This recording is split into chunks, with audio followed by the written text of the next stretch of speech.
کہانی گرم سوپ۔ ایک روز ملا کی بیگم نے رات کے کھانے کے لیے سوپ تیار کیا۔ انہوں نے اس پر غور ہی نہیں کیا تھا کہ سوپ ابھی تک تیز گرم ہے، ذرا ٹھنڈا ہونے پر کھانے کے لیے میز پر لانا چاہیے۔ خیر، وہ سوپ اٹھا لائیں اور اس کا پہلا ہی چمچہ لیا تھا کہ سوپ بہت تیز گرم ہونے کے سبب ان کا منہ ہی جل گیا اور آنکھوں سے آنسو بہنے لگے۔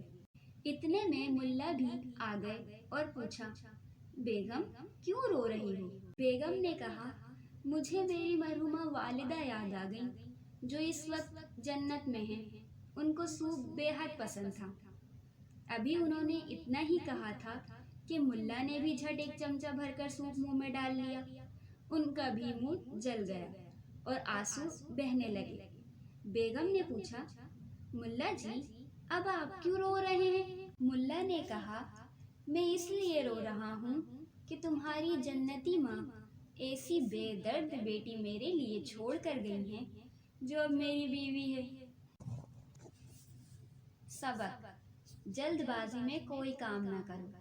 اگر اس میں کوئی نقصان ہو جائے تو کسی اور کے اوپر نہیں ڈالو، اس میں کوئی بھلائی نہیں ہے۔